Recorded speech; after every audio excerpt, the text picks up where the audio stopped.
Hello student, welcome to Answers Online platform. We discuss about 11 NEET mega test solution. Let's start question number 46. Which of the following are secondary radical? चार option में से कौन से option में secondary radical present है? Right, तो इसमें इधर होगा रेडिकल होगा, इस कार्बन पे रेडिकल है, ओके, इस कार्बन पे रेडिकल है और इस कार्बन पे रेडिकल है और इसमें इस कार्बन पे रेडिकल प्रेजेंट है।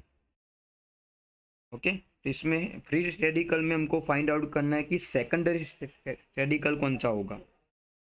तो इसमें आएगा सेकेंडरी के लिए फर्स्ट जो ऑप्शन है उसमें हमको दिया हुआ है ए ऑप्शन में question number 46 CH3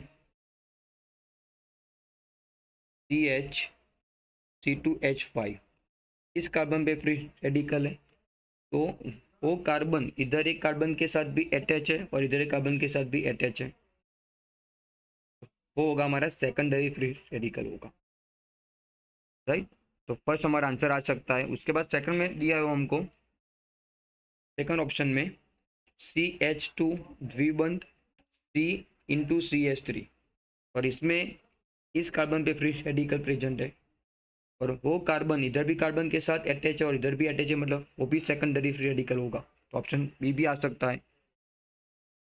okay, option C तो जिसमें अल्किन फॉर्म में होगा, इथीन है, CH2 द्विबंध CH और इधर सेकंड कार्बन पे फ्री रेडिकल होगा और वो कार्बन ओनली वन कार्बन के साथ अटैच है, दैट मीन्स कि वो प्राइमरी फ्री रेडिकल है, वो हमारा आंसर होगा नहीं।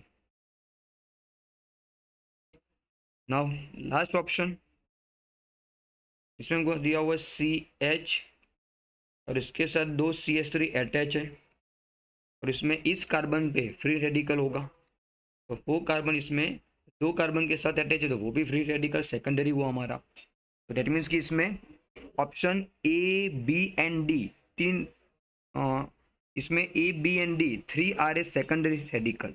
उसके हिसाब से हमारा आंसर होगा दिल्ली।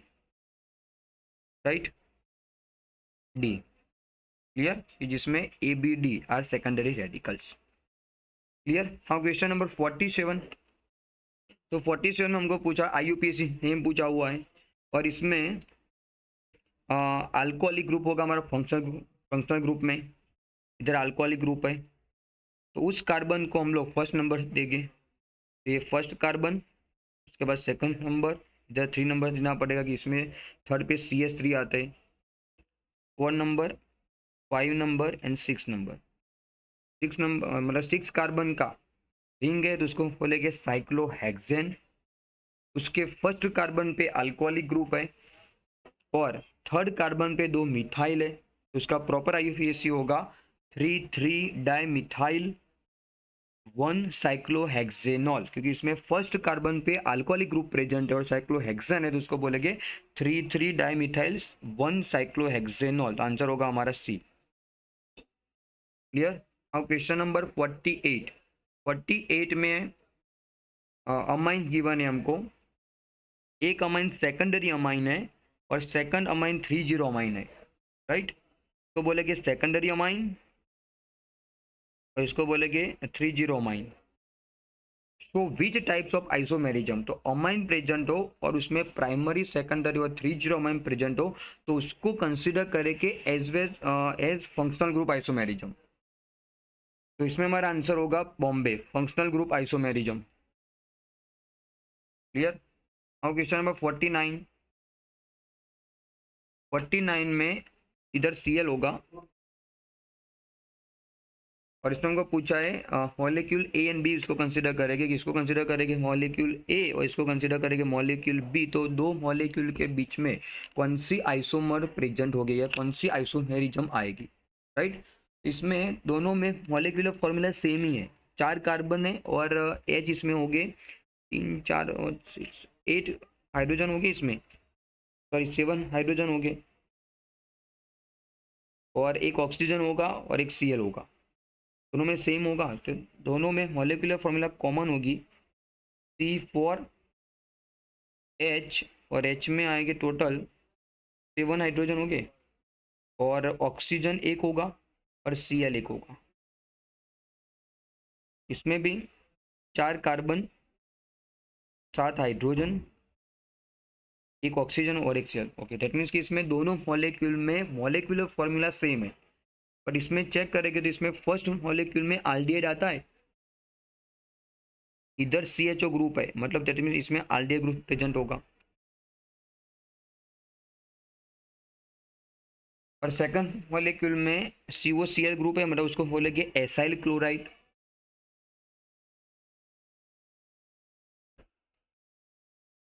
दैट मीन्स कि ए मॉलिक्यूल में एल्डिहाइड फंक्शनल ग्रुप है और बी मॉलिक्यूल में एसाइल क्लोराइड ग्रुप है। दैट मीन्स उसको बोलेंगे फंक्शनल ग्रुप आइसोमेरिज्म, दोनों मोनोमर में फंक्शनल ग्रुप डिफरेंट है, that's called as the functional group isomerism. So इसमें हमारा आंसर होगा दिल्ली।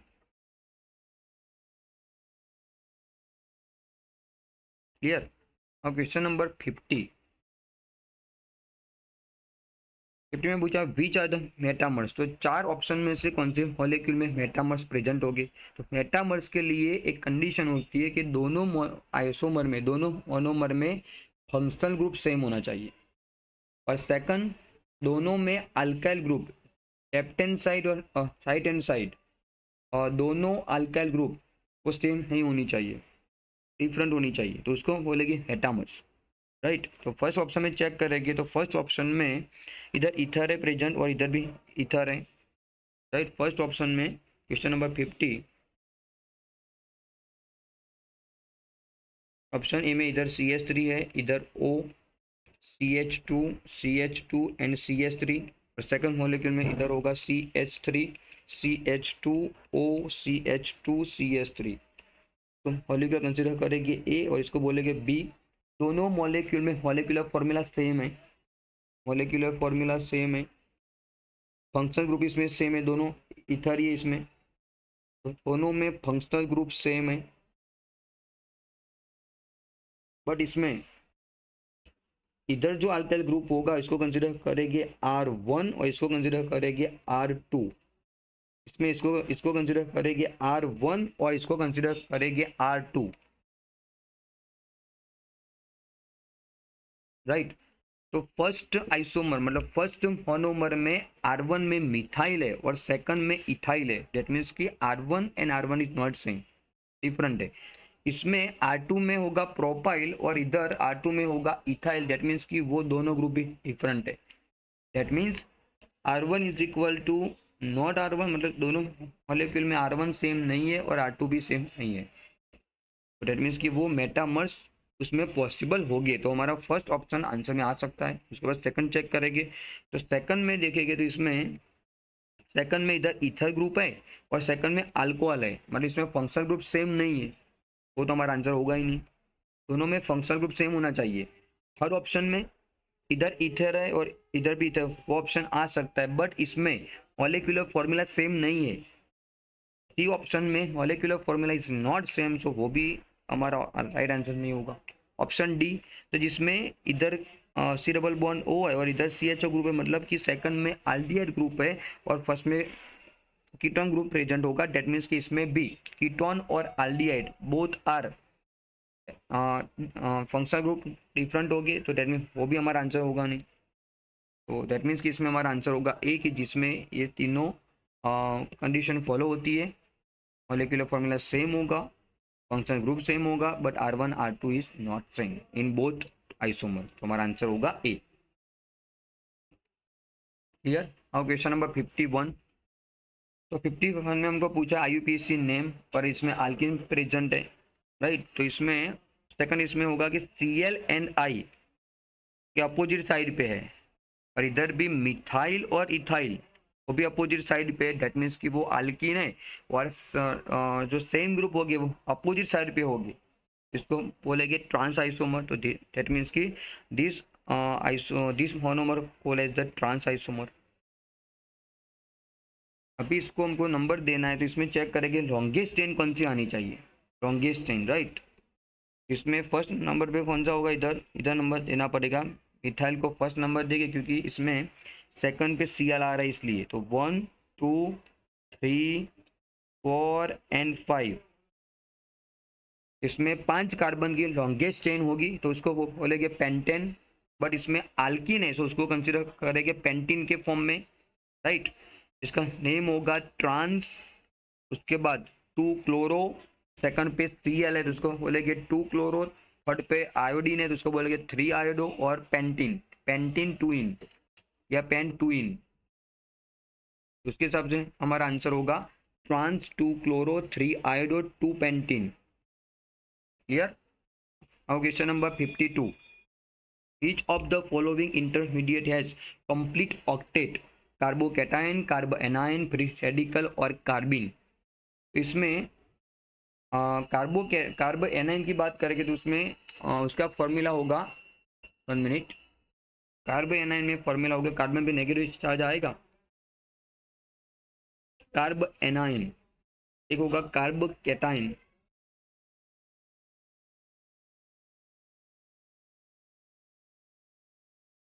क्वेश्चन नंबर 52,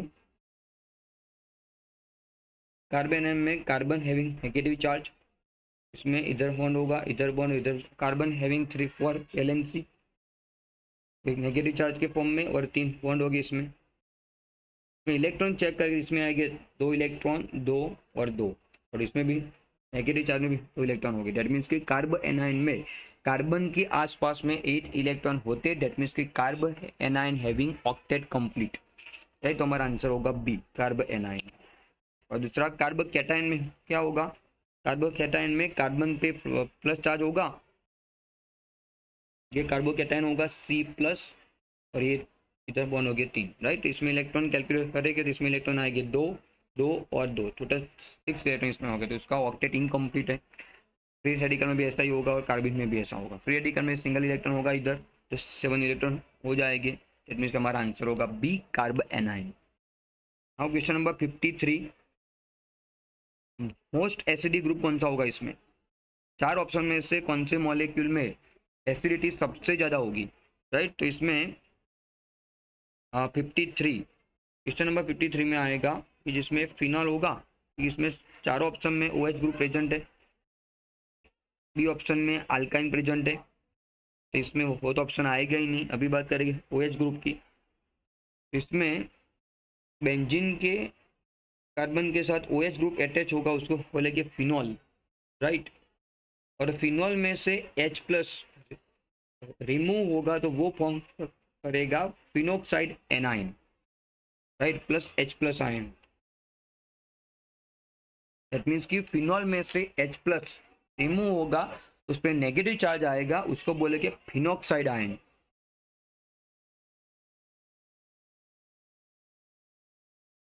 और इसमें फिनोक्साइड आयन रेजोनेंस में पार्टिसिपेट करेगा, दैट मीन्स कि वो ज़्यादा स्टेबल होगा।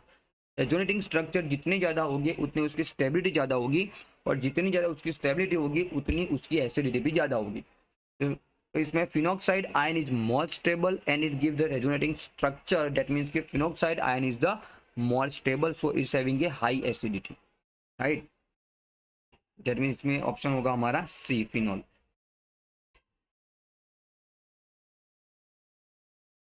Clear. Now question number 54, tautomerism is due to, right. Tautomerism में हमको देखना पड़ेगा कि इसमें दो टाइप की स्पीसीज होगी, एक होगी उसको बोलेंगे कीटो और दूसरा होगा इनॉल।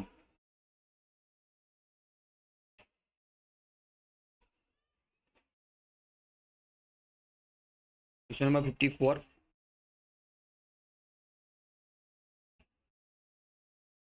सी डबल बॉन्ड हो, सपोज लाइक इधर होगा CH3 होगा, CH3, और इधर होगा C डबल बॉन्ड O, इसको कंसिडर करेंगे, C डबल बॉन्ड O को कंसिडर करेंगे कीटो फॉर्म। तो टोटोमेरिज्म के लिए एक कंडीशन होनी चाहिए कि दैट मीन्स कि इसमें अल्फा H कंपल्सरी प्रेजेंट होना चाहिए, right. Alpha H must be present, इसमें अल्फा H प्रेजेंट होगा, इसको बोलेंगे अल्फा कार्बन, और इसके साथ जो हाइड्रोजन अटैच होगा उसको कंसिडर करेंगे अल्फा हाइड्रोजन। तो इसमें ये वाला अल्फा H इधर माइग्रेट होगा, और ये डी मत इधर माइग्रेट होगा, इसका फॉर्मूला ऐसा आएगा, इधर होगा CH2, डी बंद इधर आएगा और इधर होगा COH।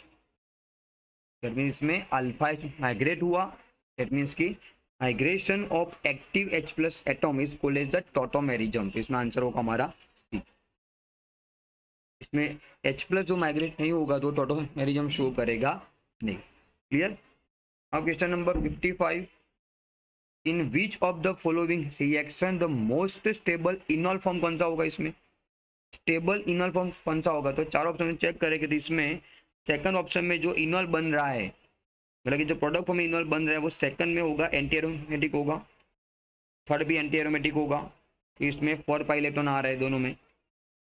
बट ऑप्शन ए में एरोमेटिक होगा और लास्ट ऑप्शन में भी एरोमेटिक होगा, यूसी में ऑप्शन आया एरोमेटिसिटी। तो इसमें 2 पाई इलेक्ट्रॉन हो गए और इसमें 6 पाई इलेक्ट्रॉन हो गए। दैट मीन्स कि 6 pi electron is more aromatic, तो वो ज़्यादा स्टेबल होगा। जितना एरोमेटिक ज़्यादा होगा उतना स्टेबल होगा, तो उसके हिसाब से हमारा आंसर होगा डेली, कि जिसमें phenol is the more aromatic, 6 pi electron, answer daily.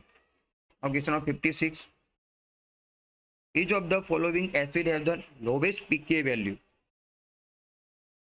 Clear. तो इसमें कंसेप्ट आता है कि acidity, question number 56, acidity is inversely proportional to pKa value. pK value जितनी कम होगी उतनी एसिडिटी ज़्यादा होगी। इसमें वही पूछा हमको कि किसमें pK की वैल्यू सबसे लोवेस्ट होगी, मतलब एसिडिटी सबसे ज़्यादा होगी। तो कंसेप्ट आता है कि acidity is directly proportional to -R effect as well as -I effect, और inversely proportional to +I effect and +R effect, right. इसमें Cl प्रेजेंट है सब में, तो Cl की इफेक्ट होती है -I इफेक्ट, इंडक्टिव इफेक्ट होती है। तो जितने Cl ज़्यादा होगी उतनी माइनस इंडक्टिव इफेक्ट ज़्यादा होगी। तो थर्ड ऑप्शन में हमको फर्स्ट ऑप्शन में गिवन है Cl ओनली 1, सेकंड ऑप्शन में Cl एक ही है, थर्ड ऑप्शन में Cl देखो इसमें Cl के नंबर 3 है, और फोर्थ ऑप्शन में Cl के नंबर 2 है। तो थर्ड ऑप्शन में Cl के नंबर ज़्यादा है, सबसे ज़्यादा है, तो उसकी इंडक्टिव इफेक्ट भी ज़्यादा होगी, राइट। तो उसमें उसके हिसाब से जितना -I इफेक्ट ज़्यादा उतनी एसिडिटी ज़्यादा, और जितनी एसिडिटी ज़्यादा उतनी pK की वैल्यू कम होगी। तो उसके हिसाब से हमारा आंसर होगा सी। क्लियर। अब question number 57, which resonating structure of phenyl chloride is least stable? चार स्ट्रक्चर में से कौन सा रेजोनेटिंग स्ट्रक्चर सबसे लेस स्टेबल होगा? इसमें फर्स्ट ऑप्शन में चेक करेंगे, इसमें इसके इलेक्ट्रॉन इधर जाएंगे, मूव करेंगे, रेजोनेंस में जाएंगे, और इसके 5 इलेक्ट्रॉन इधर जाएंगे। तो डेट मीन्स की फर्स्ट ऑप्शन में रेजोनेटिंग स्ट्रक्चर पॉसिबल है और वो स्टेबल भी होंगे। और सेकंड ऑप्शन, तो इसमें भी CH2 के ऊपर नेगेटिव चार्ज है, तो उसके इलेक्ट्रॉन इधर मूव करेंगे और इसके इलेक्ट्रॉन इधर मूव करेंगे, डेट मीन्स की उसमें भी रेजोनेंस स्ट्रक्चर पॉसिबल है। और थर्ड ऑप्शन में प्लस चार्ज और माइनस चार्ज दोनों एडजेसेंट कार्बन पे है, राइट। इस कार्बन पे प्लस चार्ज है, इस कार्बन नेगेटिव चार्ज है, डेट मीन्स की दिस स्ट्रक्चर इज अनस्टेबल, उसमें रेजोनेटिंग स्ट्रक्चर प्रेजेंट होगा नहीं, रेजोनेंस होगा नहीं। तो वो वाला हमारा आंसर होगा कि जिसमें उसकी स्टेबिलिटी सबसे कम होगी। आंसर होगा हमारा सी। और question number 58, wrong statement regarding the methyl carbonium ion. Question 58, methyl carbonium ion का फॉर्मूला होगा CS3-1, राइट। तो इसमें CS3 प्लस फॉर्म में मिथाइल कार्बोनियम आयन कार्बोकैटायन के फॉर्म में होगा, राइट। तो इधर कार्बन होगा तो कार्बन में हीलियम आएगा कॉन्फ़िगरेशन, फिर होगा 2s, फिर होगा 2p, 2s में इलेक्ट्रॉन होगी और 2p में भी इलेक्ट्रॉन फिल करेंगे इसमें, फिर 2s में इलेक्ट्रॉन हो गए 2 और 2p में इलेक्ट्रॉन हो गए 2, तो 1 2 1 एंड 2, राइट। और इसमें 3H आने वाले हैं, और जिसमें काम करो इसके इलेक्ट्रॉन आगे मूव हो गए, ये वाला इलेक्ट्रॉन आगे मूव करेगा CH3, और इसमें माइनस चार्ज ही होगा उस पर, ये माइनस चार्ज के फॉर्म में होगा, इसके दो इलेक्ट्रॉन इधर हो गए, तो इसमें 3 H आने वाले, राइट। तो एक H इधर ड्रॉ करता हूँ, 1 2, तो इधर होगा H1, इधर होगा H2, दोनों H के पास सिंगल इलेक्ट्रॉन होगा, और जो लास्ट H आने वाला है उसके पास 2 इलेक्ट्रॉन हो गए, इसके पास नेगेटिव चार्ज है, राइट। इसमें फर्स्ट ऑप्शन में गिवन है इट इज sp2 हाइब्रिडाइजेशन, वो भी इसमें पूछा है, रॉन्ग स्टेटमेंट पूछा है तो वो आएगा sp2 हाइब्रिडाइजेशन होगा, राइट।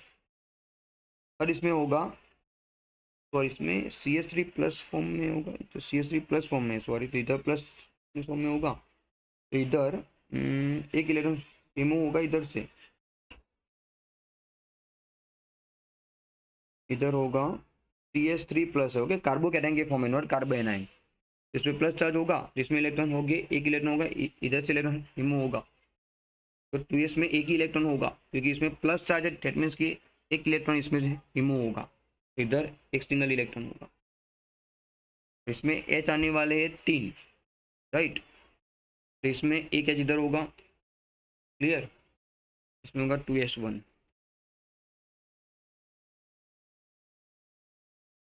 एक क्वेश्चन में इधर प्लस आया ना कार्बोकेटाइन के फॉर्म में, CH3 प्लस आयन के फॉर्म में, दैट मीन्स कि एक इलेक्ट्रॉन रिमूव होगा, तो इसमें होगा 2s में इलेक्ट्रॉन होगा एक, 2p में इलेक्ट्रॉन होंगे 2, और इसमें H आने वाले 3, तो इसमें हाइब्रिडाइजेशन होगा हमारा sp2 हाइब्रिडाइजेशन, फर्स्ट ऑप्शन है इट इज sp2 हाइब्रिडाइजेशन, वो राइट ही है, इसमें पूछा हमको रॉन्ग स्टेटमेंट पूछा है, राइट, तो उसके हिसाब से हमारा आंसर ए तो आएगा नहीं। सेकंड ऑप्शन में दिया हुआ vacant orbital is sp2 hybridise, no, इसमें sp2 ऑर्बिटल वैकेंट नहीं है, इसमें इलेक्ट्रॉन फिल करेगा, तो इसमें डेट मीन्स कि वो ऑप्शन हमारा रॉन्ग हुआ, डेट मीन्स कि वो हमारा राइट आंसर हो सकता है। Option C, vacant orbital is perpendicular to the molecular planar and in pure of p orbital, वो भी राइट है इसमें। First option is electrophile with sextet of electron, इसमें 6 इलेक्ट्रॉन हो गया भाई, वो चेक करेंगे, तो इधर होगा CH3 HHH, इस पे प्लस चार्ज होगा, और इलेक्ट्रॉन कंसीडर करेगा, तो इसमें इलेक्ट्रॉन हो गए 2 2 और 2, इट मीन्स कि इसमें 6 इलेक्ट्रॉन प्रेजेंट है, तो उसको बोलेंगे सेक्सटेट, वो भी राइट है सेंटेंस। इसमें हमको पूछा है रॉन्ग स्टेटमेंट, उसके हिसाब से हमारा आंसर होगा Bombay, clear. Now question number 59, each of the following species is an electrophile, electrophile कौन सा होगा इसमें, तो फर्स्ट ऑप्शन में गिवन है RNS2, तो उसमें हाइड्रोजन के ऊपर लॉन पेयर होगा, ऑप्शन ए में क्वेश्चन नंबर 59,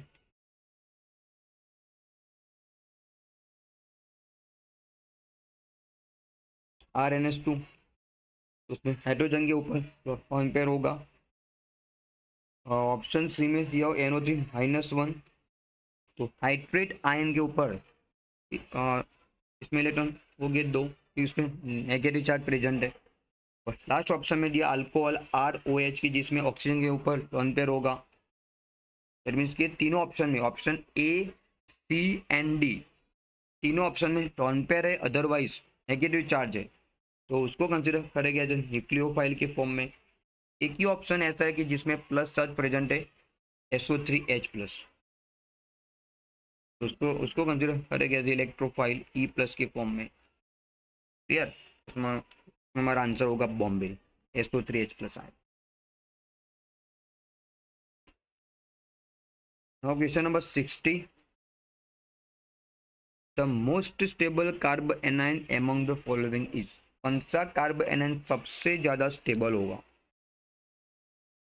तो कार्ब एनाइन का मीनिंग होगा कि उस पर नेगेटिव चार्ज प्रेजेंट होगा, मतलब वो इलेक्ट्रॉन रिच होगा, उसके पास इलेक्ट्रॉन डेंसिटी ज़्यादा होगी, तो जो कार्ब एनाइन के साथ इलेक्ट्रॉन विड्रॉइंग ग्रुप अटैच होगा, डेट मीन्स कि वो उसमें से इलेक्ट्रॉन को अपनी ओर अट्रैक्ट करेगा, राइट, तो वो ज़्यादा स्टेबल होता है, राइट।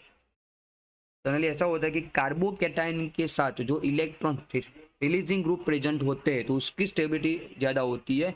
और कार्ब एनायन में जिस कार्बन के साथ इलेक्ट्रॉन विड्रॉइंग ग्रुप प्रेजेंट होगी तो उसकी स्टेबिलिटी ज़्यादा होगी। तो इसमें एक ही ग्रुप ऐसा है जो इलेक्ट्रॉन विड्रॉइंग ग्रुप है कि जिसकी माइनस आर इफेक्ट आती है NO2, तो वो क्या करेगा, इसमें से इलेक्ट्रॉन को अपनी ओर खींचेगा, उतनी कार्बन एनायन की स्टेबिलिटी इंक्रीज करेगा, राइट। और इधर OCH3 है तो उसकी इफेक्ट प्लस आर इफेक्ट होगी, इसकी इफेक्ट होगी प्लस आर और इसकी इफेक्ट होगी माइनस आर, क्लियर। और इसमें तो ग्रुप है ही नहीं कोई, उसके हिसाब से लास्ट ऑप्शन में NO2 ग्रुप प्रेजेंट है, वो इलेक्ट्रॉन विड्रॉइंग ग्रुप प्रेजेंट है, दैट मीन्स कि उसमें कार्बन एनायन की स्टेबिलिटी सबसे ज़्यादा होगी। आंसर होगा हमारा डी, क्लियर। और क्वेश्चन नंबर 61, थर्मोडायनेमिक्स के क्वेश्चन स्टार्ट हो गए। Each of the following is the example of open system। Open system के एग्जाम्पल कौन से। ओपन सिस्टम को कंसिडर करेंगे कि जिसमें मैटर और एनर्जी दोनों एक्सचेंज करेंगे, उसको बोलेंगे ओपन सिस्टम। तो इसमें ह्यूमन बॉडी, अर्थ, पॉन्ड्स, तीनों ऑप्शन में एनर्जी और मैटर सिस्टम और सराउंडिंग के बीच में एक्सचेंज होता है, दैट मीन्स कि वो ओपन सिस्टम कंसिडर करेंगे। ऑप्शन होगा हमारा D, all of this. Now question number 62, which of the following is not state function. That means कि कौन सा पाथ फंक्शन होगा, स्टेट फंक्शन नहीं, डेट मीन्स कि पाथ फंक्शन होगा, मतलब वो पाथ पे डिपेंड करेगा। तो दो ही ऐसे फंक्शन जो पाथ फंक्शन में आते हैं, तो एक होता है वर्क और दूसरा होता है हीट। उसके हिसाब से फर्स्ट ऑप्शन में गिवन है एंथैल्पी, तो वो स्टेट फंक्शन है। सेकंड ऑप्शन में यू इंटरनल एनर्जी, वो भी स्टेट फंक्शन है। Option D Gibbs free energy, वो भी स्टेट फंक्शन है। ओनली इसमें गिवन हमको क्यू हीट, डेट मीन्स कि वो होगा हमारा पाथ फंक्शन, डेट मीन्स के it is not state function, clear. अब question number 63, which of the following is the true about the isolated system. Isolated का मीनिंग होगा कि जिसमें मैटर एंड हीट दोनों या एनर्जी एक्सचेंज होगी नहीं, सिस्टम और सराउंडिंग के बीच में मैटर एंड एनर्जी एक्सचेंज नहीं होगी, that's called as the isolated system. तो फर्स्ट ऑप्शन हमको गिवन इट, और इसमें पूछा हमको ट्रू स्टेटमेंट कौन सा है। तो फर्स्ट में है हीट पासिस इनटू और आउट ऑफ द सिस्टम, मतलब हीट ट्रांसफर हो सकता है, नो। तो first option will be wrong. Second में दिया हो मैटर एंटर और लीव द सिस्टम, वो भी रॉन्ग है। दैट मीन्स कि heat and matter can not pass या exchange from system and surrounding. Third option work can be done on the system, तो इसमें work can be done on the system, system पे work किया जा सकता है, तो वो राइट है। ओके, तो हमारा आंसर होगा सी। लास्ट ऑप्शन दिया ऑल आर करेक्ट, वो भी रॉन्ग है क्योंकि इसमें option A and B wrong है। हमारा आंसर होगा सी, क्लियर। अब क्वेश्चन नंबर 65, 64 होगा इधर, 64 है।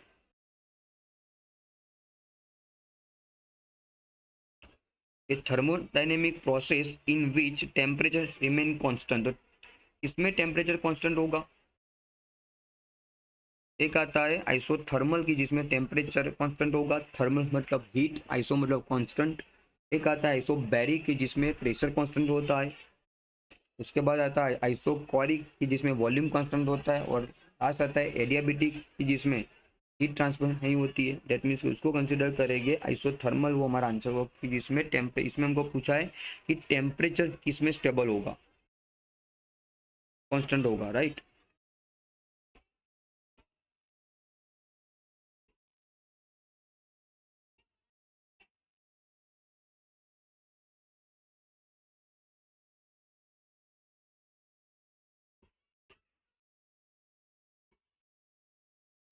एक मिनट,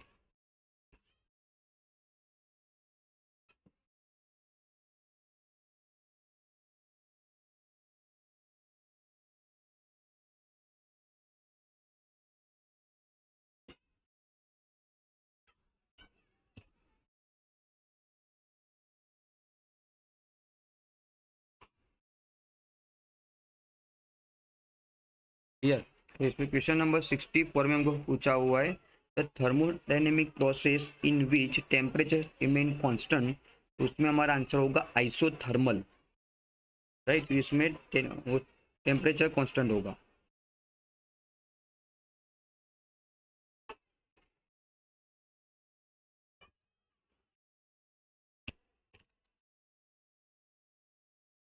चालू नाही होत.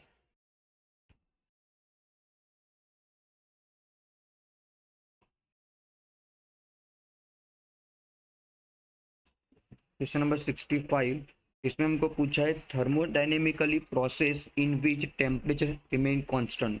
तो उसमें हमारा आंसर होगा आइसोथर्मल। तो थर्मल में टेम्परेचर कांस्टेंट होता है, आइसो मतलब कांस्टेंट, टेम्परेचर मतलब क्लियर। तो उसके हिसाब से हमारा आंसर होगा दिल्ली। अब क्वेश्चन नंबर 65, 65 में हमको पूछा है विच of the following is the correct expression for the first law of thermodynamics, right. और उसमें under adiabatic process, adiabatic process का मीनिंग होगा कि जिसमें हीट कांस्टेंट होगा, राइट। तो इसमें फर्स्ट लॉ ऑफ थर्मो आएगा, इसमें delta U is equal to Q minus W. Delta U को बोलेंगे इंटरनल एनर्जी, क्यू मतलब हीट, डब्ल्यू मतलब वर्क। और इसमें हमको पूछा है एडियाबेटिक प्रोसेस, एडियाबेटिक प्रोसेस का मतलब होगा कि जिसमें क्यू होगा zero, heat will B zero. तो इसमें क्यू की वैल्यू पुट करेंगे तो आंसर होगा delta Q is equal to W. Answer होगा हमारा दिल्ली। क्लियर। अब क्वेश्चन नंबर 66,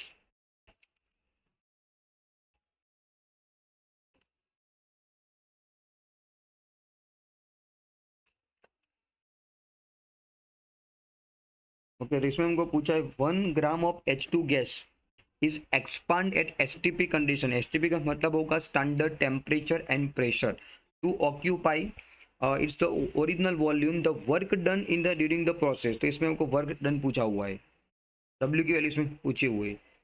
तो first of all what is STP? STP that means की स्टैंडर्ड टेम्परेचर एंड प्रेशर।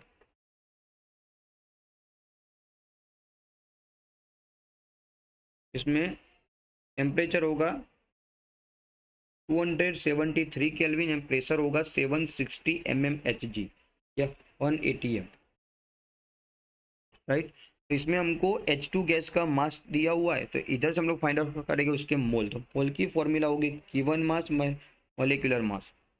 तो गिवन मास इसका होगा 1 ग्राम और मॉलिक्यूलर मास H2 का होता है 2 ग्राम। तो आंसर होगा हमारा 0.5 ग्राम, सॉरी 0.5 मोल आ गए, राइट। मोल आ गए, हमको फाइंड आउट करना है वर्क। वर्क का फॉर्मूला होगा P into delta we.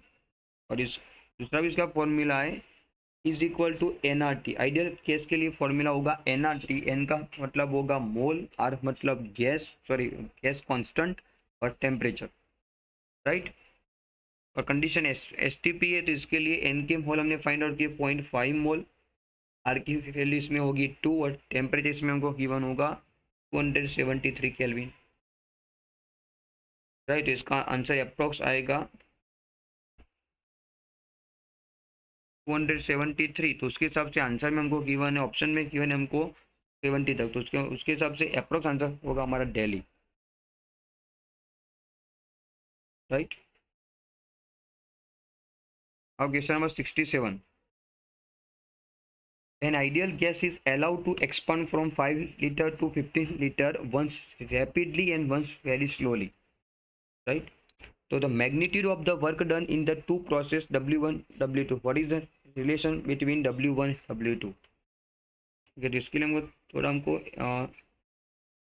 Imagination करना पड़ेगा कि सपोज लाइक दो कंपार्टमेंट है और दोनों कंपार्टमेंट गैस फिल किया हुआ है। नंबर 67,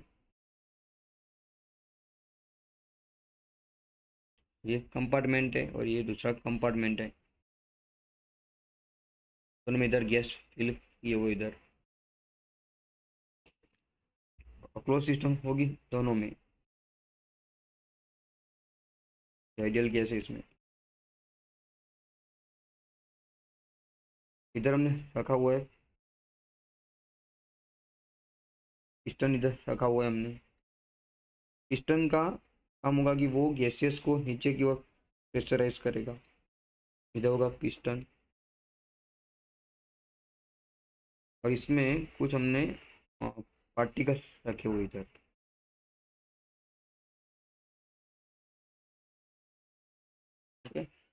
तो इसमें हमको जब पिस्टन को इधर से रिमूव करेंगे तब गैसेस का वॉल्यूम एक्सपांड होगा, मतलब गैसेस के पार्टिकल फास्ट ऊपर आएंगे, तो डेट मीन्स कि उसको बोलेंगे रैपिडली उसका वॉल्यूम इंक्रीज करेगा। और सेकंड में पार्टिकल है जो धीरे धीरे रिमूव करेंगे तो इसका वॉल्यूम धीरे धीरे इंक्रीज होगा, right. Ideal gas is allowed to expand from 5 litre to 15 litre. क्या सपोज लीटर कितना है, 5 लीटर है, इसका भी 5 लीटर है। तो जैसे हमने फर्स्ट कंपार्टमेंट में पिस्टन को रिमूव किया, गैसेस के पार्टिकल फास्टली मूव करेंगे, राइट। और सेकंड में पार्टिकल धीरे धीरे मूव होंगे तो इसमें गैसेस का वॉल्यूम भी धीरे धीरे इंक्रीज होगा, मतलब गैस धीरे धीरे एक्सपांड करेगा, राइट। इसमें भी गैसेस के पार्टिकल होगी, इसमें पिस्टन है और इधर पार्टिकल्स है। तो पिस्टन को हम लोग जैसे ही डायरेक्ट इसमें रिमूव करेंगे तो गैसेस के पार्टिकल फास्ट मूव करेंगे, तो इसके लिए हमने जो वर्क किया उसको कंसिडर करेंगे W1 के फॉर्म में। और सेकंड में जो पार्टिकल को रिमूव करने के लिए हम लोग वर्क करेंगे उसको कंसिडर करेंगे W2 के फॉर्म में। तो W1 को और W2 को इसमें रिलेशन पूछा हुआ है, तो इसमें हमको पार्टिकल को रिमूव करने के लिए स्टेप बाय स्टेप रिमूव करेंगे, इसमें वर्क का इसमें अमाउंट ज़्यादा हो जाएगा, मतलब इसमें हमको ज़्यादा वर्क करना पड़ेगा। इसमें पार्टिकल को रिमूव करना है, डेट मीन्स की इसमें हमको वर्क ज़्यादा करना पड़ेगा, डेट मीन्स की W2 की वैल्यू W1 से ज़्यादा आएगी, बेटर देन। क्लियर, तो उसके हिसाब से हमारा आंसर होगा सी। अब क्वेश्चन नंबर 68, ठीक है। रिएक्शन गिवन है, phosphorus pentachloride gives the phosphorus trichloride plus Cl2।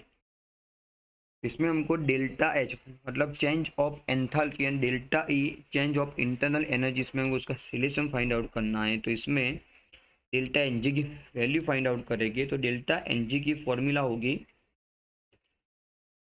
Change of mole, right. Question number 68, find out delta N G, तो उसकी फॉर्मूला होगी NP minus NR, that means product के mole minus reactant के mole in form of gaseous particle, right. इसमें product के mole हो गए 2 और गैसियस के मोल हो गए 1, इसमें आंसर होगा हमारा 1, दैट मीन्स कि इसमें डेल्टा एच की वैल्यू डेल्टा ई से ज़्यादा आएगी, आंसर बी। क्लियर। अब question number 69, for 1 mole of ideal gas, Cp and Cv are the molar heat capacity at constant pressure and constant volume। तो उसके बीच में रिलेशन कौन सा होगा, वो तो डायरेक्ट ये तो थियोरिटिकल क्वेश्चन है, राइट। इसमें रिलेशन होगा Cp minus Cv is equal to capital R, right. तो हमारा आंसर होगा ए। अब question number 70, in thermodynamically process is called as reversible. Reversible किसको बोलेंगे, सब बोला ये आपकी सिस्टम है, और बाहर का जो एटमॉस्फेयर होगा उसको कंसिडर करेंगे सराउंडिंग।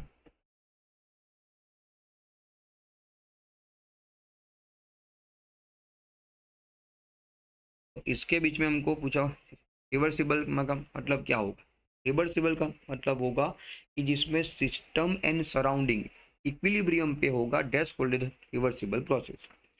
रिवर्सिबल को बोलेंगे, इसको इस स्टेप को बोलेंगे फॉरवर्ड स्टेप और इस स्टेप को बोलेंगे बैकवर्ड स्टेप। तो जिसमें सिस्टम और सराउंडिंग इक्विलिब्रियम पे होगा, मतलब फॉरवर्ड स्टेप भी होगा और बैकवर्ड स्टेप भी होगा, और दोनों का rate ROF is equal to ROB, rate of forward is equal to rate of backward,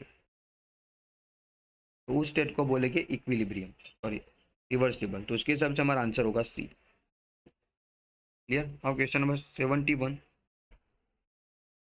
in the insulated container, insulated का मीनिंग होगा कि जिसमें हीट कैन नॉट पास मतलब ट्रांसफर, इसमें क्यू की वैल्यू 0 होगी। आइसोलेटेड कंटेनर का मीनिंग होगा कि जिसमें हीट पास नहीं हो सकती, दैट मीन्स कि क्यू की वैल्यू इसमें होगी 0। तो उसके हिसाब से आंसर आ सकता है इसमें कि इसमें क्यू की वैल्यू डज नॉट 0 है, इसमें नॉट 0, इसमें नॉट 0 है, तो उसके हिसाब से ये आंसर हो सकता है। उसके बाद water is stir with a rod to increase the temperature, right. तो इसमें हमने सिस्टम के ऊपर काम किया, work done on the system, that means कि W is equal to not 0 आएगा। और according to the first law of thermodynamics, जिसमें वर्क डज नॉट 0 होगा तो उसमें internal energy will be not 0, right. तो इसमें delta U is equal to not 0 होगा। Insulated system heat will be 0, work done on the system, W is equal to not zero, so internal energy is not zero. तो उसके हिसाब से हमारा answer होगा E. Now question number 72, in the following reaction carried in open vessel, the reaction for which delta U is equal to delta H, right. इसमें हमको चार option में रिएक्शन गिवन है और इसमें हमको पूछा है कि डेल्टा एच एंथैल्पी चेंज और इंटरनल एनर्जी का चेंज कब इक्वल होगा। जब डेल्टा एन जी की वैल्यू जीरो होगी तब तो जीरो होगा, और डेल्टा एन जी का फॉर्मूला होगा mole of product minus mole of reactant in form of gaseous molecule. तो इसमें फर्स्ट में डेल्टा एन जी का आंसर आएगा 1 आएगा, 2 माइनस 1। सेकेंड ऑप्शन में आंसर होगा डेल्टा एन जी का इसमें होगा 2 माइनस 3, तो इसमें होगा -1। थर्ड ऑप्शन में आंसर होगा डेल्टा एन जी का वैल्यू 2 माइनस 4, तो -2 होगा। लास्ट ऑप्शन में डेल्टा एन जी का वैल्यू होगा 2 माइनस 2, इसमें होगा 0, राइट। तो जिसमें डेल्टा एन जी की वैल्यू 0 होगी उसमें इंटरनल एनर्जी पर एंथैल्पी का चेंज दोनों सेम आएगी, तो हमारा आंसर होगा डेली। क्लियर। अब क्वेश्चन नंबर 73, एक सिस्टम है जिसमें इधर x है, इधर w है, इधर z है और इधर x है। इसको कंसीडर करेंगे x के फॉर्म में, इसको कंसीडर करेंगे w के फॉर्म में, ये z और ये x, right. x w z और x, सॉरी इसमें फिर से हम लोग इधर से इधर आ जाएंगे।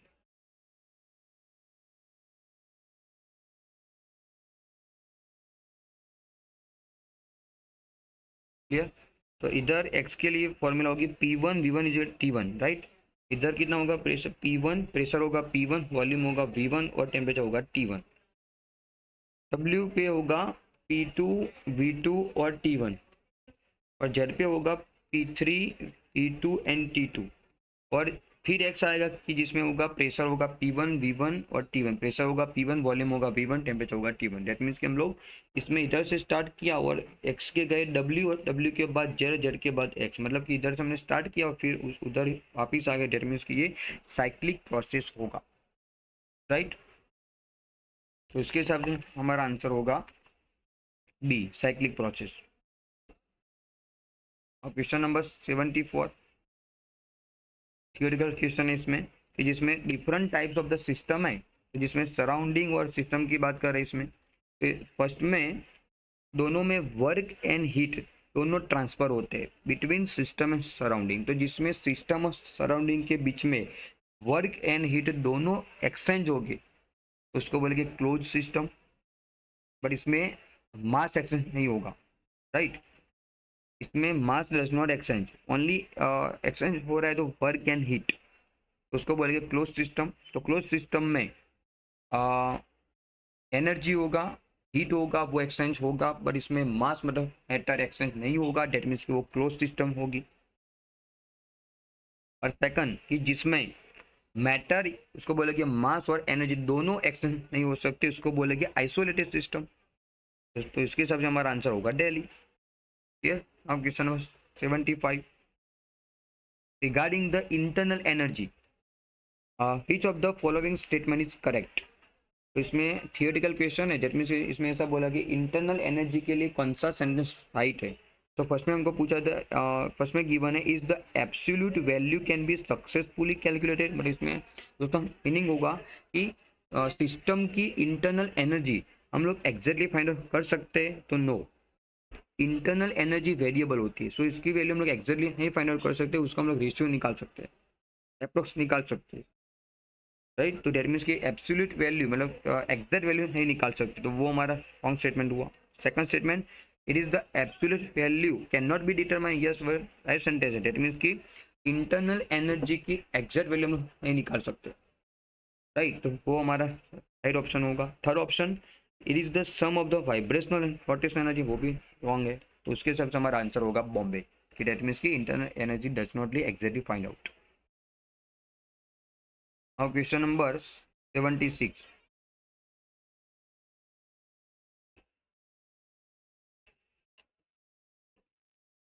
Density of a 2.05 molar solution of acetic acid in the water is 1.02 gram per ml. The molarity of the solution is right. तो इसमें हमको मोलारिटी फाइंड आउट करनी है। तो क्वेश्चन नंबर 76 में गिवन क्या है, इसमें first of all acetic acid given है CH3COOH एसिटिक एसिड। उसके बाद मोलारिटी गिवन है, उसके बाद डेंसिटी गिवन है, और इसमें हमको फाइंड आउट करना है molality, small m find out करना है। मोलालिटी का फॉर्मूला होगा, मोलालिटी का फॉर्मूला कौन सा होगा इसमें, m is equal to mole of solute या फिर मास ऑफ सॉल्यूट, नीचे आएगा molecular mass of solute multiply by mass of solvent, इसको कंसिडर करेंगे W2 सॉल्यूट, इसको W1, W2 मतलब मास ऑफ सॉल्यूट और W1 का मीनिंग होगा मास ऑफ सॉल्वेंट मल्टीप्लाई बाय 1000, इसका फॉर्मूला। इसके लिए हमको फर्स्ट ऑफ फाइंड आउट करना पड़ेगा मास ऑफ सॉल्यूट है मास ऑफ सॉल्वेंट, राइट। इसमें गिवन है हमको 1.02 ग्राम, तो ये हमको डेंसिटी गिवन है। तो डेंसिटी का मतलब डी का फॉर्मूला होगा m/v, राइट। तो इसमें डेंसिटी हमको गिवन है 1 ग्राम पर ml 1.02 ग्राम। तो मीनिंग ऐसा हुआ कि 1.02 gram acetic acid present in the 1 ml of solution. तो 1000 ml में उसका कितना ग्राम होगा, 1000 ml में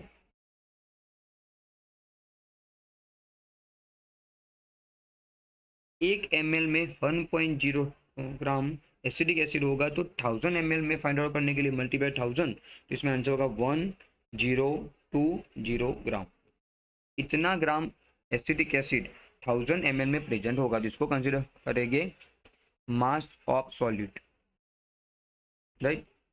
फिर हम लोग एक्जेक्टली इसमें फाइंड आउट करें किसका आया, ये सॉल्यूशन का मास आया, ये वाला डेंसिटी सॉल्यूशन की होती है इसलिए ये मास भी सॉल्यूशन का आया। अभी हम लोग फाइंड आउट करेंगे मास ऑफ सॉल्यूट, तो कितना आएगा, मास का फॉर्मूला होगा, मास निकालना है तो उसके लिए मोल का फॉर्मूला आता है, मोल होता है n is equal to given mass by molecular mass, find out the given mass. इसमें होगा mole multiply by molecular mass, इसमें मोल हमको गिवन है मोलारिटी के फॉर्म में है, इसके जो भी मोलारिटी होगी उसको मोल कंसिडर करेंगे। तो इसमें मोल हो गया 2.05 मल्टीप्लाई उसका मॉलिक्यूलर मास, एसिडिक एसिड का मॉलिक्यूलर मास होगा 60, इसका आंसर होगा 123 ग्राम। ये आ गया आपका mass of the solute, clear, ये सॉल्यूट का मास आ गया। उसके बाद W2 कंसिडर करेंगे इसको, find out the mass of solvent, मतलब इसमें हमको फाइंड आउट करना है W1। तो सॉल्यूशन का जो मास था 1020 ग्राम, राइट, 1020 ग्राम, उसमें से हम लोग सॉल्यूट का मास माइनस कर लेंगे 120 थे, तो जो मास आएगा उसको कंसिडर करेंगे मास ऑफ सॉल्वेंट, तो वो आएगा 897 ग्राम, W1 आ गया, राइट। उसकी वैल्यू इसमें पुट कर दो मोलारिटी के फॉर्मूला में। तो इधर मास ऑफ सॉल्यूट होगा 123, मॉलिक्यूलर मास उसमें होगा 60 ग्राम एसिटिक एसिड का, मल्टीप्लाई बाय आएगा मास ऑफ सॉल्वेंट, वो होगा 897 मल्टीप्लाई बाय 1000, तो इसका आंसर होगा 1.28, तो इसको कंसिडर करेंगे मोलारिटी के फॉर्म में, राइट।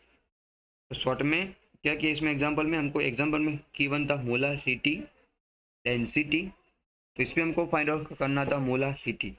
मोलारिटी के फॉर्मूला हम लोग जानते हैं कि mole by mass of solvent multiply by 1000 gram, right. इसमें हम लोग डेंसिटी के फॉर्मूला से हिसाब से हमने फाइंड आउट किया मास ऑफ सॉल्यूशन। उसके बाद हमने मोल की फॉर्मूला से निकाला मास ऑफ सॉल्यूट, और उसमें से सॉल्यूशन का मास माइनस किया तो आएगा मास ऑफ सॉल्वेंट, तो इस फॉर्मूले में पुट किया तो इधर से आएगा मोलालिटी। तो उसके हिसाब से हमारा आंसर होगा सी। क्लियर? और क्वेश्चन नंबर 77। 77 में हमको ए solution contain 1 mole of alcohol and 4 mole of water, इसमें हमको होल फ्रैक्शन फाइंड आउट करने हैं अल्कोहल एंड वाटर के। Right, question number 77। Mole of alcohol इसमें हो गए, मोल ऑफ अल्कोहल 1 मोल है, एंड मोल ऑफ वाटर इसमें होगा 4 मोल। इसमें हमको फाइंड आउट करना है होल फ्रैक्शन ऑफ, इसमें रिस्पेक्टिवली पूछा है तो mole fraction of water and alcohol कितना होगा। तो इसमें हमको वाटर का मोल फ्रैक्शन फाइंड आउट करना है, तो उसके लिए फॉर्मूला होगा मोल ऑफ वाटर, जो कितना होगा 4 for total mole, that means mole of alcohol plus mole of water, इसका आंसर होगा 1 + 4, तो आंसर होगा 4/5। For mole fraction of alcohol find out करना है, तो उसके लिए फॉर्मूला होगा मोल ऑफ अल्कोहल वो 1 है और टोटल मोल इसमें 5 है, तो आंसर होगा हमारा वाटर का होल फ्रैक्शन होगा 4/5 और अल्कोहल का होल फ्रैक्शन होगा 1/5, तो उसके हिसाब से हमारा आंसर होगा सी। Question number 78।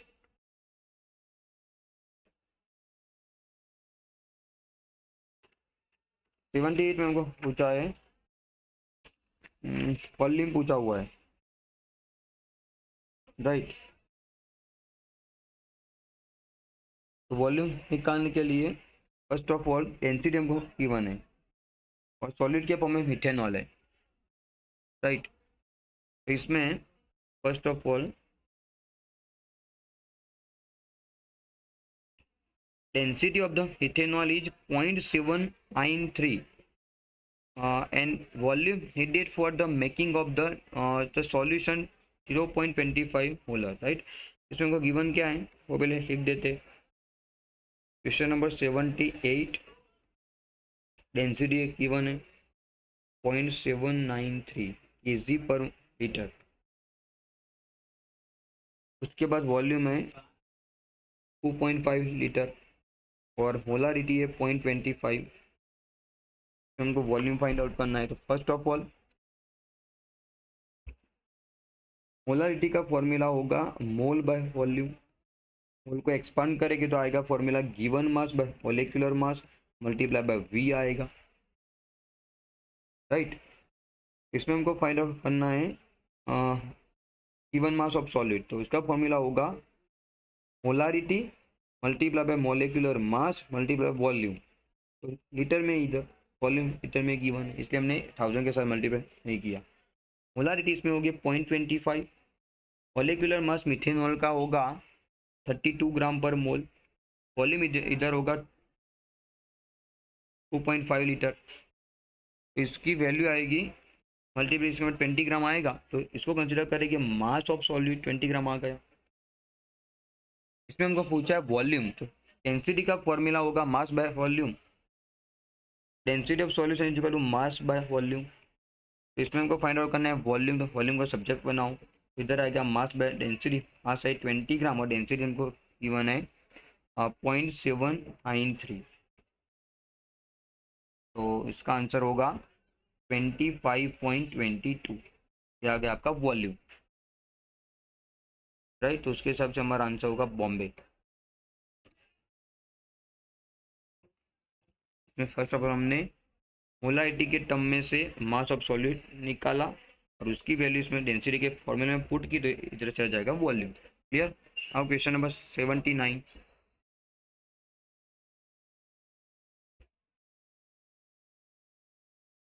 How much copper can be obtain from 100 gram of copper sulphate and atomic mass of copper will be 63.5 AMU.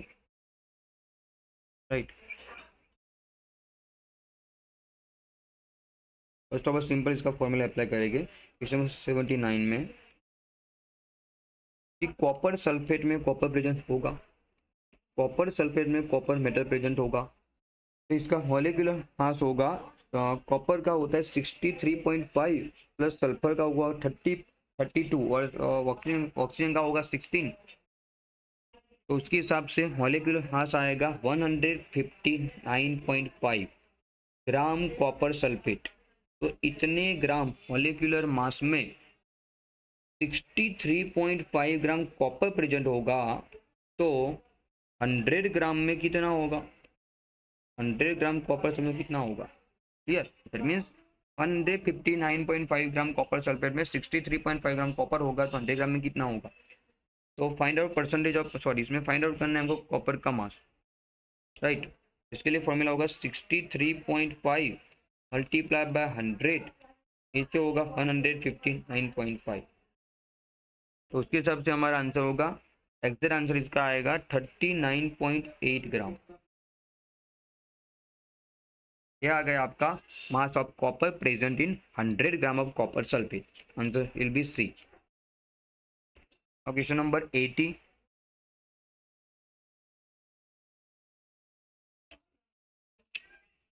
में हमको पूछा था डेंसिटी गिवन है वाटर की, और इसमें हमको वाटर के मोल्स फाइंड आउट करने पूछा है, राइट।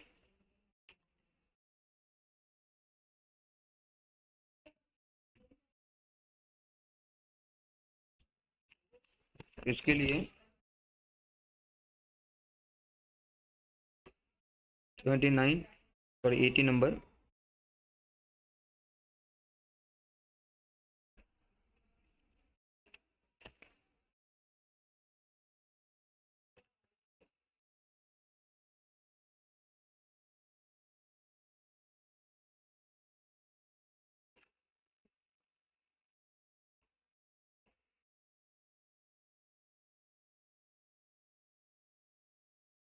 Number 80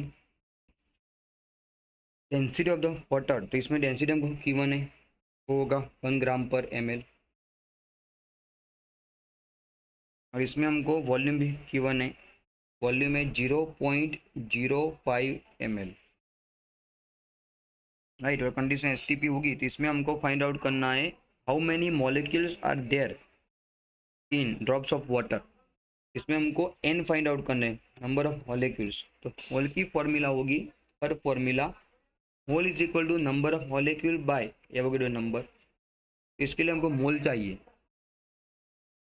right.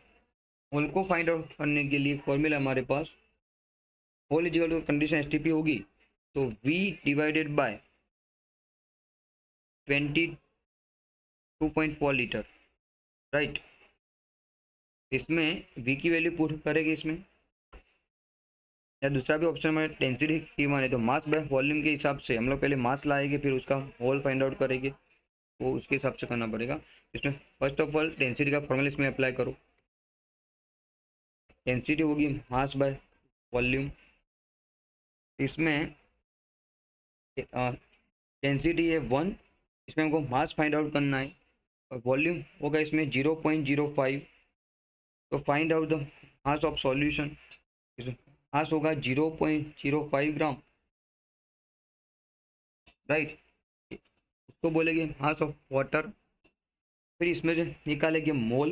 मोल का फॉर्मूला होगा mass by molecular mass. Given mass इसमें मैंने फाइंड आउट किया 0.05, और मोलिकुलर मास इसका होगा 18। तो इसमें से मोल कितने आएगी इसके कैलकुलेशन के बाद, 0.05 डिवाइडेड बाय 18, आंसर होगा हमारा 0.00277। Find out the mole. Clear. उसके बाद मोल आ गए, उसके बाद first formula mole is equal to number of molecule by Na को बोलेंगे एवोगैड्रो कांस्टेंट, राइट। तो find out capital N number of molecule, तो number of mole multiply by Avogadro constant. इसमें Na की वैल्यू पुट करेंगे, mole हमने इसमें find out किए 0.00277 multiply by 6.022 multiply to power 23, right. तो उसके बाद इसका आंसर होगा 1.68 multiply by 10x to power 21, that means इसमें हमारा आंसर होगा C। क्लियर।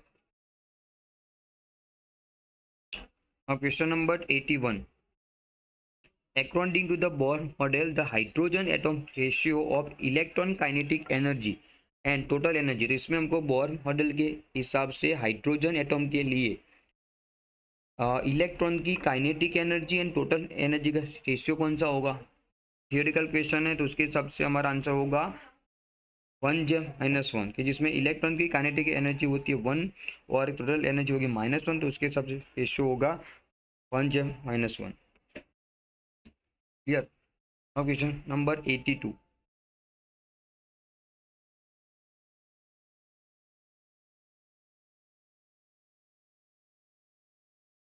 81 नंबर से एटॉमिक के क्वेश्चन स्टार्ट हो गए। 82 में हमको पूछा है ground state energy of the hydrogen atom is -13.6 electronvolt. Clear. तो find out the electron energy for fifth quantum number state. तो इसमें हमको ग्राउंड स्टेट की एनर्जी गिवन है और इसमें हमको पूछा हुआ है कि फिफ्थ क्वांटम नंबर स्टेट के लिए कौन सा होगा, इसकी एनर्जी कितनी होगी फिफ्थ नंबर के लिए, राइट। तो इसमें हाइड्रोजन एटॉम के लिए एनर्जी फाइंड आउट करने के लिए फॉर्मूला होगा question number 82, energy for nth order. इसके लिए -13.6 multiply by Z square by N square. Z square को बोलेंगे एटॉमिक नंबर ऑफ एटॉम, तो इसमें हाइड्रोजन है तो हाइड्रोजन के लिए होगा 1 का स्क्वायर। नीचे आएगा वो कौन सी सेल के लिए, तो इसमें पूछा है फिफ्थ क्वांटम नंबर, तो इसमें एन की वैल्यू होगी 5 स्क्वायर, तो इधर होगा 25। उसके बाद इसका आंसर कितना आना चाहिए कैलकुलेशन के बाद, इसमें आंसर आना चाहिए -0.54 इलेक्ट्रोवोल्ट। वो है एनर्जी फिफ्थ ऑर्डर के, sorry fifth quantum number state के लिए। आंसर विल बी ए। अब क्वेश्चन नंबर 83।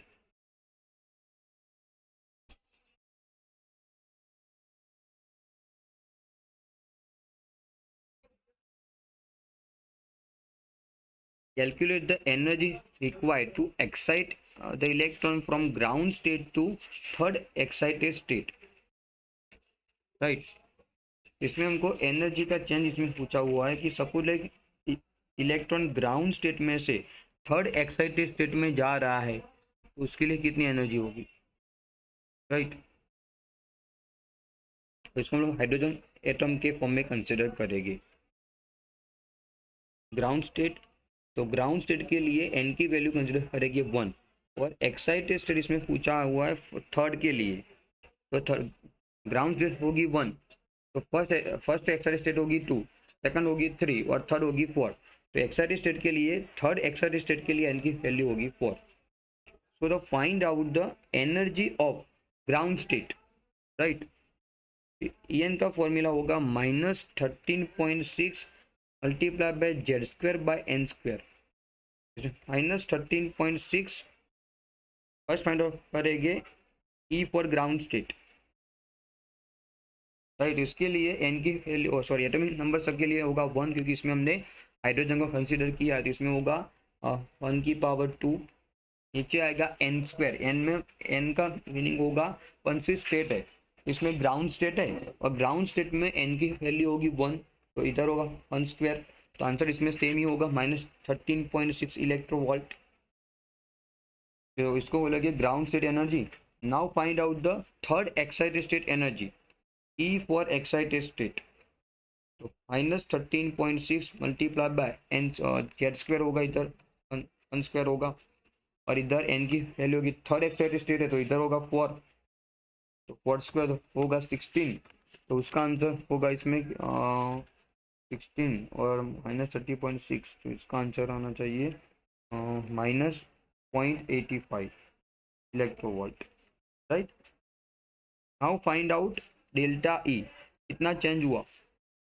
इधर होगा ई for excited state minus E for ground state. तो एक्साइटेड स्टेट के लिए होगा -0.85 माइनस ग्राउंड स्टेट के लिए होगा -13.6।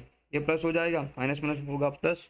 तो उसके बाद इसमें आंसर होगा हमारा, इसके बाद ऑप्शन के हिसाब से इसमें आंसर होगा 12.75 आएगा, 12.75 तो ऑप्शन के हिसाब से हमारा आंसर होगा Delhi. Clear.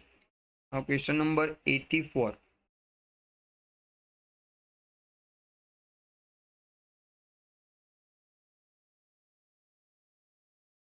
How many spectral line produced according to the Bohr concept when the electron jumps from the fifth to the second cell? इसमें हमको स्पेक्ट्रल लाइन कितनी मिलेगी वो फाइंड आउट करना है। नंबर 84।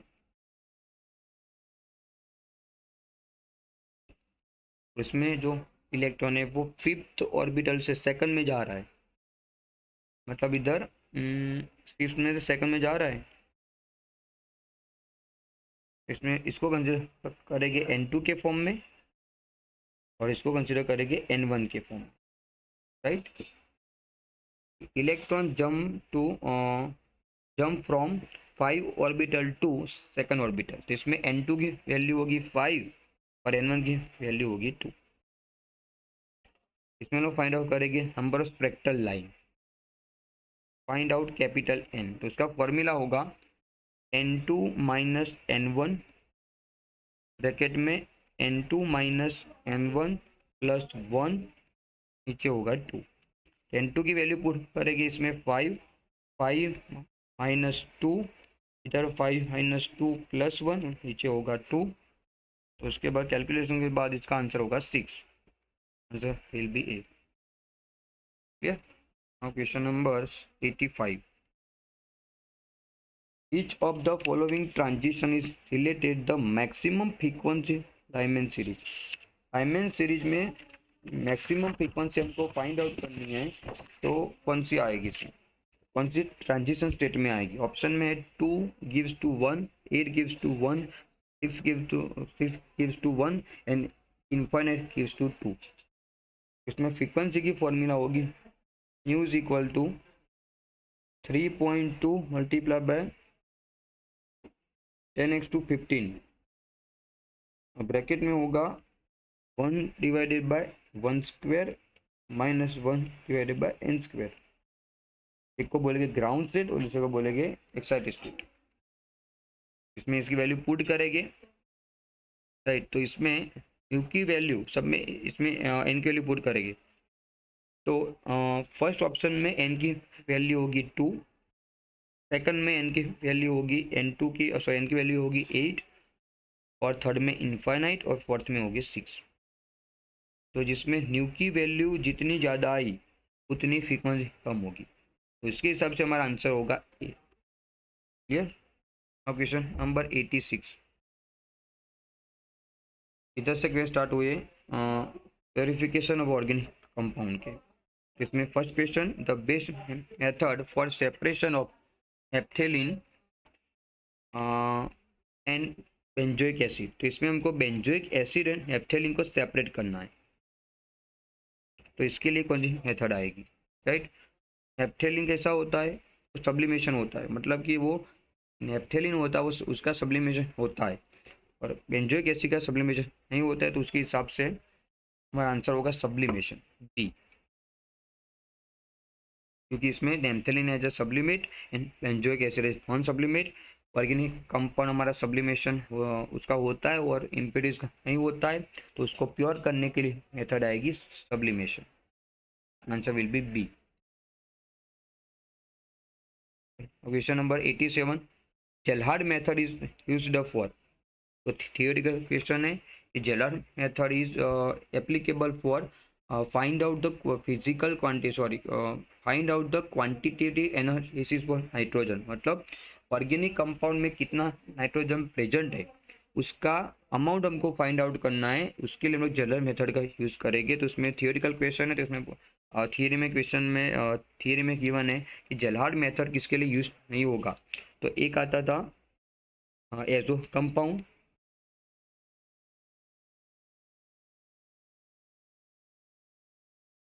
87 में एजो कंपाउंड, दूसरा आता था नाइट्रो और थर्ड आता था पिरिडीन।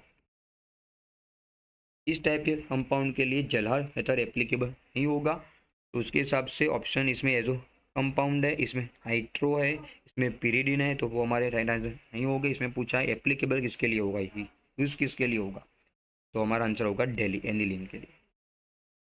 क्लियर? दैट मीन्स नाइट्रोएजोन पीरिडिन के लिए जलाल मेथड इज नॉट यूज। अब question number 88, violet colour complex obtain in the identification of sulphur. तो सल्फर के लिए जो हम लोग टेस्ट करते हैं क्वालिटेटिव एनालिसिस ऑफ सल्फर, तो उसके लिए जो टेस्ट करते हैं उसमें कौन सा कंपाउंड जनरेट होता है कि जिसमें उसका कलर वायोलेट होता है, तो वो भी थियोरेटिकल क्वेश्चन है। तो इसमें Na4FeCN5NOS टेस्ट का नाम था सोडियम नाइट्रोक्लोराइड टेस्ट, राइट। तो उसमें NOS जो फॉर्म होगा और इस कॉम्प्लेक्स का कलर होगा violet colour. Reaction this sodium nitrochloride test में sodium nitrochloride test given for sulphur. तो उसमें इधर फर्स्ट लेते थे एक्सट्रैक्ट सॉल्यूशन, तो Na2S प्लस सोडियम हाइड्रोक्लोराइड का सॉल्यूशन, उसकी फॉर्मूला थी Na2 ब्रैकेट में था FeCN5 और NO, तो रिएक्ट करेगा और इधर फॉर्म करेगा इधर दो और इधर कितने Na2 और 2, तो Na4 ब्रैकेट में FeCN5 और इधर NOS का कलर होगा वायोलेट कलर, सोडियम हाइड्रोक्लोराइड है, तो उसके हिसाब से हमारा आंसर होगा सी। अब question number 89, function of boiling the sodium extract with concentrated nitric acid before testing of halogen, right. इसमें पूछा गया है कि हेलोजन को आइडेंटिफाई करने के लिए उस सॉल्यूशन में नाइट्रिक एसिड का सॉल्यूशन ऐड करते हैं, क्यों? तो रीजन इसमें होगा कि सपोज लाइक इसमें हेलोजन के साथ सल्फर प्रेजेंट होगा कि हाइड्रोजन प्रेजेंट होगा, तो उसको रिलीज करना है, उसको रिमूव करना है, तो इसके लिए हम लोग नाइट्रिक एसिड ऐड करते हैं, राइट। दैट मीन्स कि सपोज एक्स के साथ हेलोजन के साथ हाइड्रोजन प्रेजेंट है कि सल्फर प्रेजेंट है।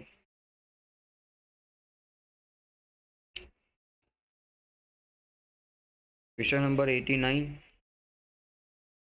तो इसमें एक्स के साथ एक्स मतलब हेलोजन, तो उसके साथ एक्स में आएगा Cl Br और I, उसको आइडेंटिफाई करना है, और उसके साथ सपोज लाइक सल्फर प्रेजेंट और नाइट्रोजन प्रेजेंट है, तो उसको पहले हमको रिमूव करेंगे, और उसको रिमूव करना है तो वो उसको रिएक्ट करवाएगी कंसनट्रेटेड नाइट्रिक एसिड के साथ। तो जब वो नाइट्रिक एसिड के साथ रिएक्ट करेगा तब इसमें फॉर्म होगा sulphide ion, sulphur convert into the sulphide ion and nitrogen convert into cyanide ion. तो उसको ऐसे हम लोग इसमें से रिमूव करेंगे, उसके बाद एक्स का टेस्ट करेंगे, राइट। तो उसके हिसाब से हमारा आंसर होगा D, to destroy Cn- and sulphide ion. Clear? अब क्वेश्चन नंबर 90, लास्ट क्वेश्चन।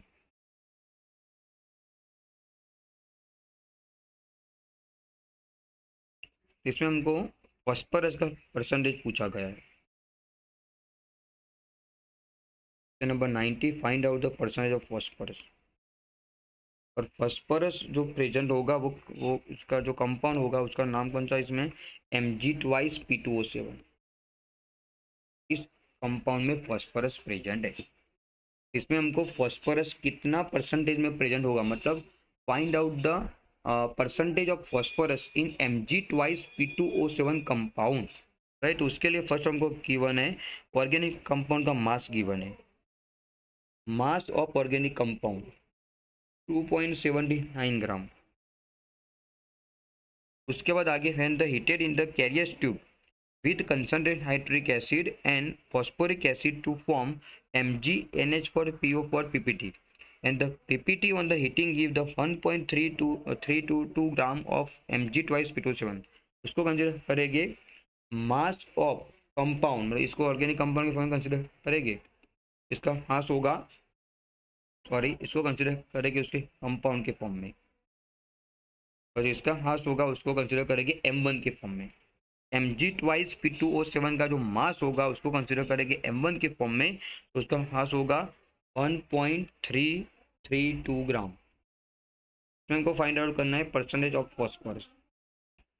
इस कंपाउंड के लिए उसका फॉर्मूला होगा फर्स्ट ऑफ ऑल फॉस्फोरस का जो मास कितना होगा इसमें, इसमें P2 के फॉर्म में है, तो फॉस्फोरस का एटॉमिक मास होता है 31, इसमें फॉस्फोरस 2 है, तो इसमें मास होगा 62 ग्राम।